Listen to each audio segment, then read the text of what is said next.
అండి అందరికీ నమస్కారం welcome back to my channel kitchen by Gayatri ఈ రోజు మనం వచ్చేసి ఎగ్ ఫ్రైడ్ రైస్ ఎలా ప్రిపేర్ చేయాలనే చూపిస్తాను నేను చాలా ఈజీగా అయిపోతుందండి లంచ్ బాక్స్లకు పిల్లలకి కట్టేయడానికి తొందరగా అయిపోతుందండి ఈ రెసిపీ అనేది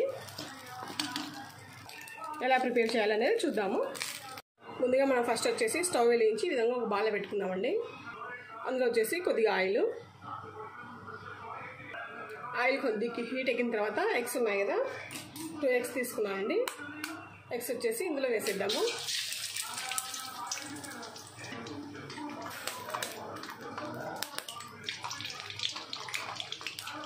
ఎగ్స్ వేసానండి వేసిన తర్వాత కొద్దిగా కదిలిద్దాము ఆయిల్ ఎక్కువ హీట్ కానిద్దామండి కొద్దిగా హీట్ అయిన తర్వాతనే వేసేద్దాము ఎక్కువ హీట్ అయితే వెంటనే మాడిపోతుంది ఎగ్ అనేది కాబట్టి జస్ట్ కొద్దిగా హీట్ అయిన తర్వాత ఆయిల్ ఎగ్స్ వేసేయాలి కొద్దిగా వేగనిద్దాం ఇది చండి అయితే కుక్ అయిపోయింది జస్ట్ వచ్చేసి 1 minute కుక్ అయిపోతుంది ఇప్పుడు దీన్ని వచ్చేసి పక్కకు తీసేసుకున్నాం మనము పక్కకు తీసుకున్న తర్వాత కొద్దిగా అదే బాలేలో కొద్దిగా ఆయిల్ అండి వేసిన తర్వాత కొద్దిగా క్యాబేజీ కొద్దిగా క్యారెట్ కొద్దిగా రెండు కలిపి కొద్దిగా వేయించుకున్నాము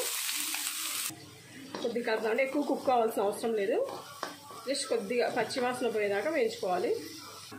మనం ఎగ్లోనే ఇవి వేసేస్తే ఎగ్ అనేది మాడిపోతుందండి ఇవి కుక్ అయ్యేసరికి ఎగ్ అనేది మాడిపోతుంది అందుకని ఎగ్ పక్క తీసుకున్న తర్వాత క్యాబేజీ క్యారెట్ వేసి కొద్దిగా జస్ట్ ఒక 2 minutes ఇలా కలుపుతూ మగ్గించుకుందాము కొద్దిగా మెత్తగా అయితే సరిపోతుందండి చూడండి సరిపోతుంది కుక్ అయితే అయిపోయాయి ఇవి వచ్చేసి కొద్దిగా మగ్గిపోయాయండి నెక్స్ట్ ఇందులోకి వచ్చేసి మనము కొద్దిగా అల్లం వెల్లుల్లి పేస్ట్ అండి వేసిన తర్వాత కొద్దిగా పచ్చివాసన పోయేదాకా వేయించుకున్నాం ఇది కూడా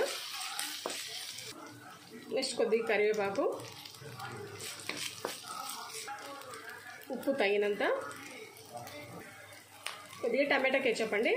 చిన్న శాసెస్ బయట దొరుకుతాయి కదా చిన్న ప్యాకెట్స్ ఇవి వచ్చేసి 2 వేస్తున్నాను నేను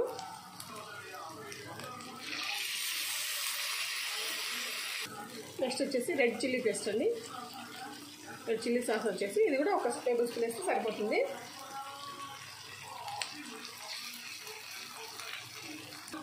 నెక్స్ట్ ఇందులో కొద్దిగా గరం మసాలా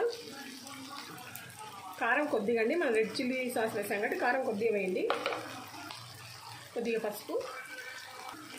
ఫస్ట్ మనము వేయించి పెట్టుకున్నాం కదండి ఎగ్ అనేది అది కూడా వేసేసి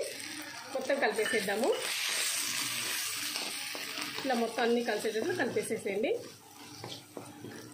జస్ట్ 1 minute కలపండి అది వేసిన తర్వాత అన్నీ వేసిన తర్వాత 1 minute కలిపేసేయాలి నెక్స్ట్ వచ్చేసి మనం ఉడికించి పెట్టుకున్న రైస్ ఉంటుంది కదా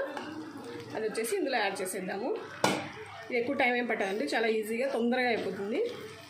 చూడండి వేసేసి మొత్తం ఒకసారి కలిపేసేద్దాము సాల్ట్ ఏమైనా తక్కువ ఉంటే కొద్దిగా మళ్ళీ యాడ్ చేసుకోండి పిల్లలు అడిగినప్పుడు మనం ఇలా వెంటనే చేసేస్తే బాగుంటుందండి లంచ్ బాక్స్లో కూడా తొందరగా ప్రిపేర్ అయిపోతుంది ఇది తొందరగా చేసేయచ్చు టైం కూడా ఎక్కువ తీసుకోదండి అంతేనండి ఎంత ఈజీగా సింపుల్గా అయిపోయి ఎగ్ ఫ్రైడ్ రైస్ రెడీ అయిపోయింది